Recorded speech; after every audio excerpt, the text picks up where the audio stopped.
John Watson. I shared a flat at 221B Baker Street with a young man named Sherlock Holmes. This would normally be a simple statement of simple fact, but I had learned in the first few weeks of our association that the normal process of returning home was in itself an adventure. I never knew what to expect. I seldom expected what I found. I had decided to spend a quiet evening at home, and I was determined not to become involved in any new scheme that Holmes would invent.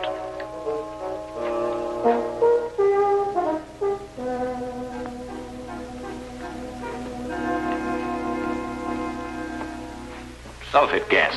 Oh? Do you remember the Dietrich case, when the defense tried to prove that no one could produce the deadly poison without a trained chemist? No. Well, I'm going to try it now.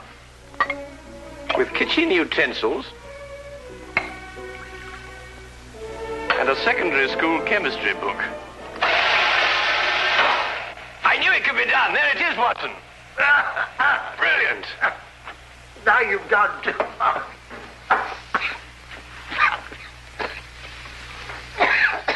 That woman was guilty as a vulture. Clever, too. Holmes, I wish you wouldn't forget that we've got to live in these rooms. Can't imagine why the prosecution didn't think of this. The gentleman arrived here in a hansom. Appears to be coming up here. What else did you notice about our visitor? Oh, I don't know. I say about 30-ish, conservatively dressed. A man of modest means. What do you think, Holmes? I don't know. I didn't see him. You did. Oh, yes. Yes, of course. Oh, excuse me. Boy, do come in, will you? Good morning. Is this Sherlock Holmes' flat? Yes, indeed. Oh, sulfate gas. Oh. Mr. Holmes has been experimenting. That's Mr. Holmes. How do you do, Mr. Holmes? How do you do? I must apologize for calling upon you without an appointment, Mr. Holmes, but it is urgent. May I present my friend and colleague, Dr. Watson? How do you do? How do you do? Now then, Mr. Winthrop. Mr. Harvey Winthrop, isn't it? Have we met before, sir? No, but you mustn't underestimate your reputation. Won't you come in? And sit down. Thank you. Over there.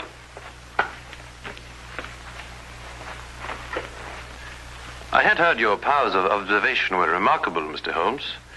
Perhaps you also know the purpose of my visit. I can only say it's a personal matter. How do you know? It is always a personal matter when one consults me rather than the police. Of course. But my reason to see you actually concerns my elder brother, John. It is he who controls the family wealth. In the event of his death, I would be sole heir. Does his death seem imminent? Well, his life has been threatened. In what way? I noticed you didn't ask by whom. You took pains to point out that only you would benefit by your brother's death. If you knew who made the threat, you wouldn't be so concerned with your own innocence. You're right. I do not know who's making these threats. Actually, I don't even know if it is a who. I beg your pardon, sir? Well, it is possibly a what, Dr. Watson. In this case, the heritage of every old family. The family legend. What is the Winthrop legend? Every member of the family, destined for a violent death, finds about his person silver coins. Silver coins? Oh, you mean like those silver coins the pirates use, called pieces of 8?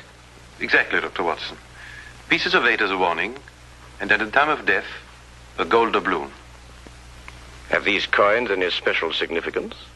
30 years ago, my father was killed by a fall down the stairs in the main hall of Winthrop Manor. A gold doubloon was found under his body.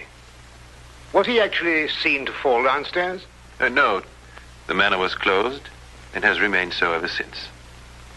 I assume your brother has discovered several silver coins. Each day for the past 7 days. I see. What has been his reaction? He has decided for the first time in 30 years to reopen Winthrop Manor. In defiance of the legend? Exactly. We are going to be there this weekend. Who is we? My brother, my fiancée, and myself.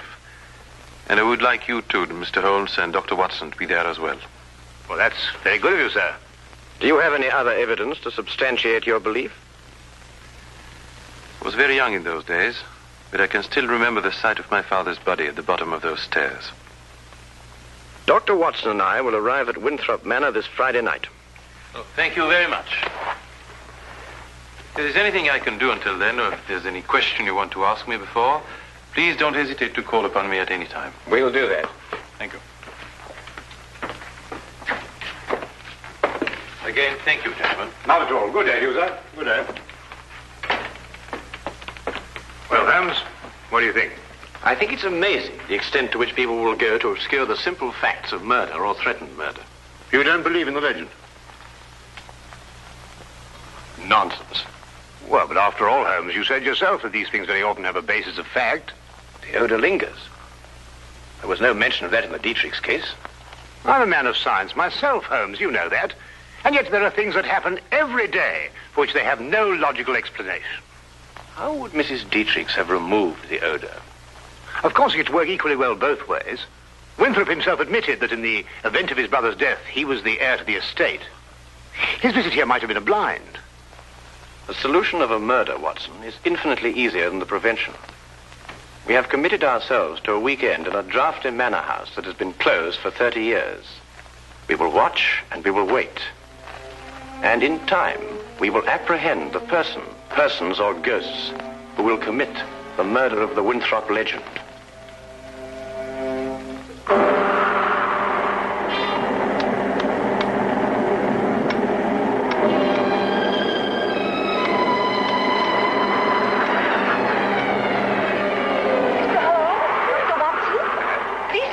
Thank you.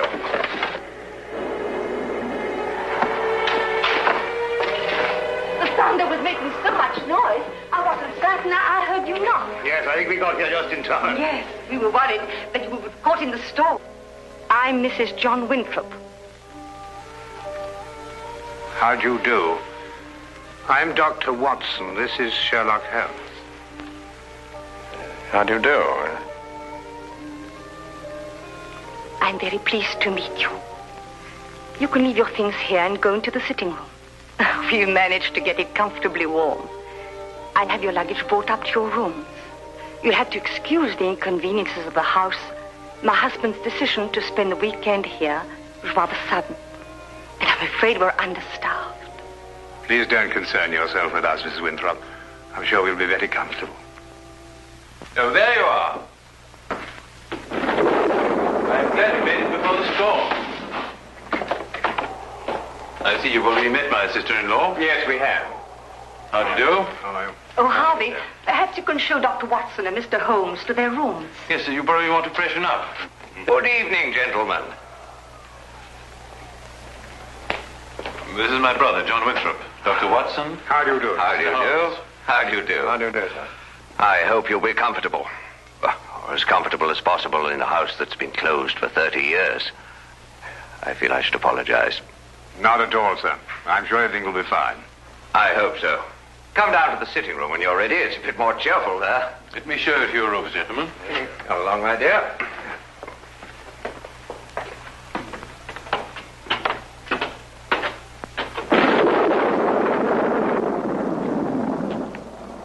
You didn't mention your brother was married. Didn't I? I thought I had. Then surely she would be the heir to the estate if anything should happen to your brother. No, the estate upon his death goes to the next male member of the family. Oh, I see. How did Mrs. Winthrop lose her sight? It was a riding accident, shortly after they were married. My sister-in-law is a remarkable woman, Mr. Holmes. She took to her new way of living with cheerfulness and thoroughness. Yes, it's always encouraging to hear of such cases. And it reflects great credit on those surrounding the patient. Oh, Peg, I want you to meet... Dr. Watson. And you must be Sherlock Holmes. Harvey has told me so much about you. Gentlemen, my fiancée, Miss Margaret Hall. How do you do? How do you do, Miss Hall? John and Alice are in the drawing room, darling. We'll be down shortly. All right, darling. I think we're going to have a wonderful weekend, in spite of this old house. Don't keep yourselves from us too long, gentlemen. You're a very lucky man, Mr. Winthrop. She's a lovely girl. As a matter of fact, you know, there's some very good hunting country around here. Do you go in for that sort of thing, Mr. Holmes? On occasion, sir. Not very often, thank you. My wife thinks I'm a bit reckless. She worries about my neck. A glass, my dear. Thank you. That appears to be a preoccupation with more than one member of your family, sir. You mean my brother, too? And the reason for your being here? Nonsense. I said the same thing. And you agree with me? You, too, think it's a lot of rubbish? I don't think we're referring to the same thing, sir. I'm talking about the legend, of course. Ah, I see. May I ask, sir, what precautions you've taken against it? What would one do? How does one fight a myth? Well, what's your opinion, Mr. Holmes? Should I take this matter seriously? You are obviously taking it seriously by defying it.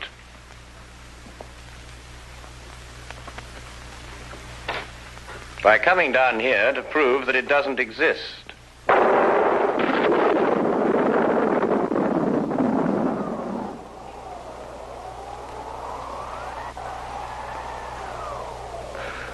Jove, I hadn't thought of it like that. You're dead right, of course. But let me put it like this. Do you really believe the legend is dangerous? You are obviously overlooking the second conclusion, sir. If the legend is real and beyond our understanding, then your life may be being threatened by the supernatural. If we rule that out, then the threat has a very realistic source. In either case, the threat remains. I hadn't thought of it that way. But there are just the 6 of us here, Mr. Holmes. Surely if there is danger for John, it couldn't come from any of us. There are just the 6 of us now, Miss Hall.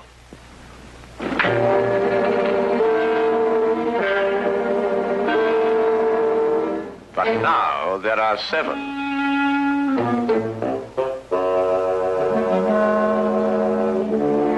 John, what is it? Nothing, my dear, nothing at all. I think we'd better go into dinner. Excellent idea.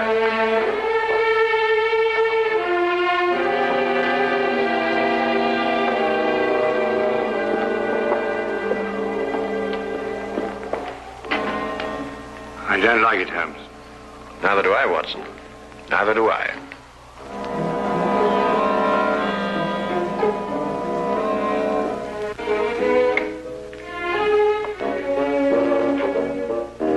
Come in, Watson.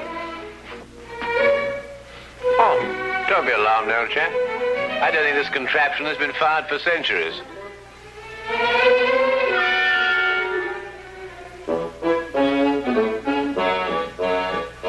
You could hardly expect me to know that from here, Holmes.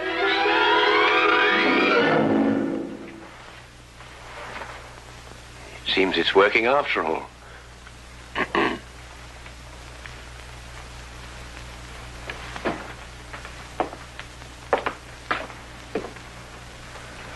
I wanted to talk to you about that dinner we just had. Oh, yes.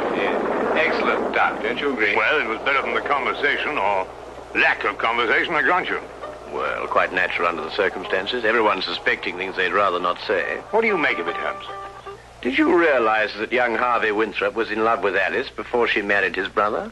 Holmes, you're fantastic. How did you determine that? He told me. Oh. Oh, have you got a match, Watson? Yes, I think I should have.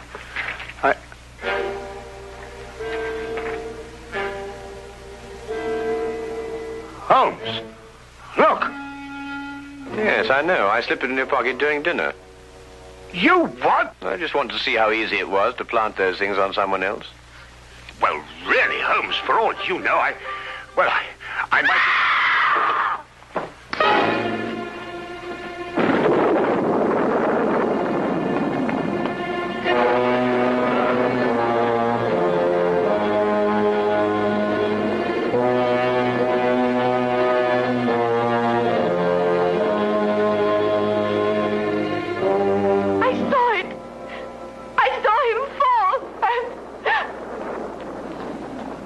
He's dead. Neck broken.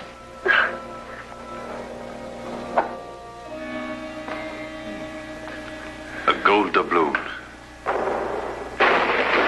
What's happened? Please.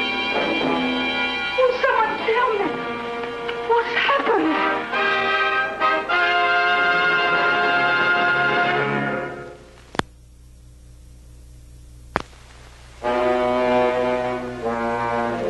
And now, we return to the case of the Winthrop legend.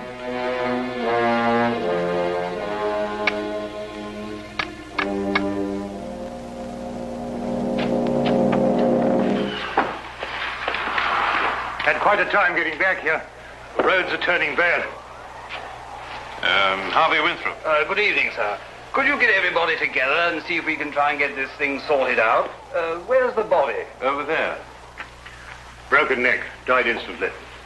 I say, you up there? Oh, good evening, Constable. That is Mr. Holmes. I've spoken to you about him. Oh, yes. Good evening to you, Mr. Holmes. Glad to have you on this case.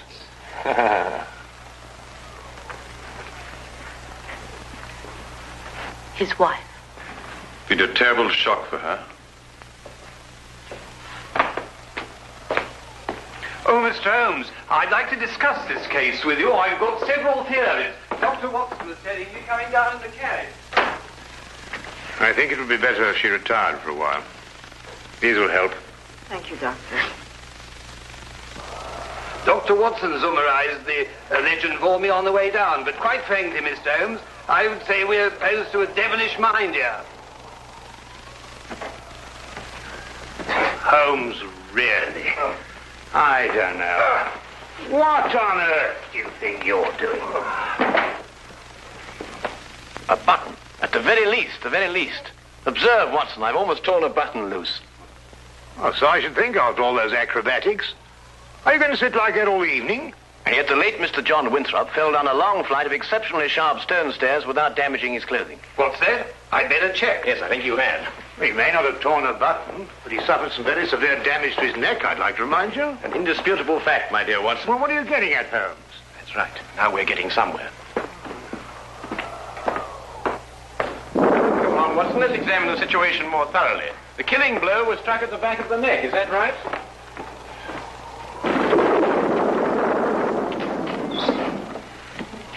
It was. He must have struck the edge of the stairs. He fell. Stone. Edge is quite sharp. The wound be deeper, more pronounced, Watson. Would you re-examine the injuries like a good fellow? Mm-hmm. Well, the skin's broken, but not unusually so.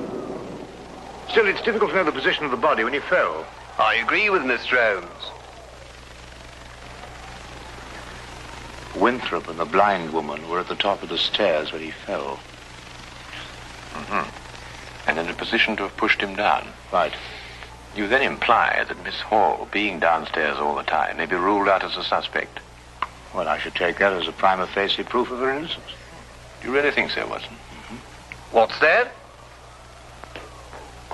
Who are you accusing, Mr. Holmes? Your fiancée. Holmes? You're insane. Not at all, I assure you. Your brother didn't fall down these stairs. He was killed, struck by a blow from behind, very probably in this room. His body was then placed at the foot of the stairs, and the legend having been carefully reawakened, and the manner in which your father met his death, and the gold doubloon, all led you to the obvious conclusion. She couldn't have done it. I assure you she could. But Holmes, she had no motive. The estate now passes to Harvey Winthrop. Well, yes, I'm the only one who had a motive. I would say you and the lady you are going to marry. Are you going to report her to the police? Less than useless, I'm afraid. No court in this world would ever convict her on the evidence we have. Well, assuming you're right, and mind you, to me it's only an assumption, there's nothing we can do. Yes, there is. We can at least remove the assumption. Come with me, gentlemen, into the drawing room.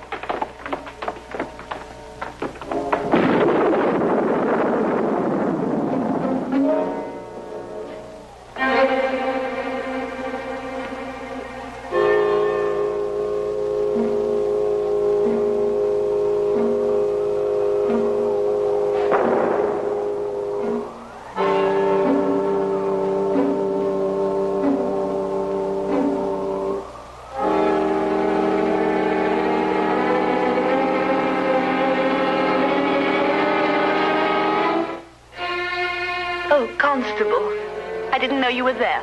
Just looking around, routine, you know, miss. Of course. Did you want to see me? Not especially, miss. A few more things to check up on. The rest lies completely in your hands.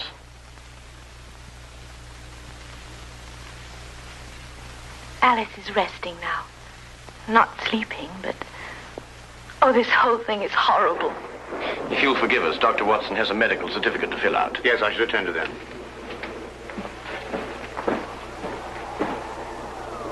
Oh, Mr. Holmes. At your service, my good constable.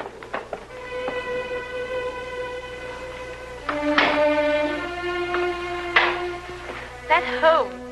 What a peculiar man. What? Oh, Holmes, yes, he is, isn't he? Peg, Yes? Well, this is difficult to say. What is, darling? In light of what's happened, I think it's best we break off our engagement. Break off? But why? Well, there's certain to be a mess in the papers about all this. Oh, you needn't worry about me, darling. Well, actually, it's Alice I'm thinking of.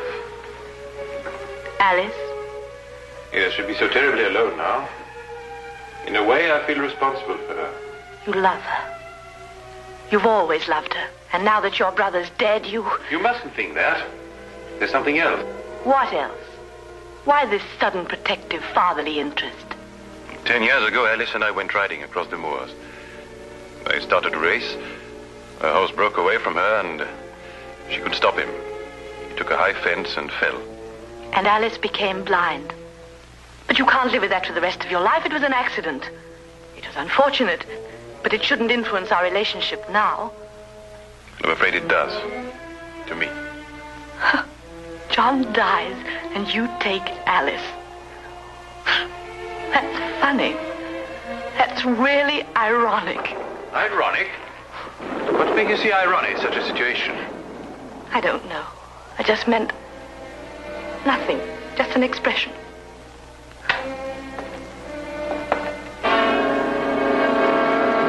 Very interesting choice of words, I might add. Alas, I must confess we were eavesdropping. Is there anything you'd like to confess, Miss Hall? What does this mean? You spoke of irony. Such a choice word. You didn't kill John Winthrop so that Harvey could share the family fortune with Alice. You'd have seen to that in time. You're insane. I couldn't have pushed John down the stairs. I was at the bottom myself. Well, you were in a perfect position to strike him with this. And then, very thoughtfully, placed the end in the fire to remove any evidence of the blow. No court in the world would convict me on evidence like that. You're quite right, Miss Hall. But you know the facts. And we know the facts.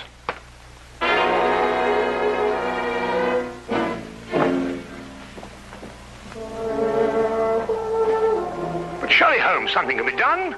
I don't think so, Watson. The young lady used her wits and an ancient legend. And a murderess walks free.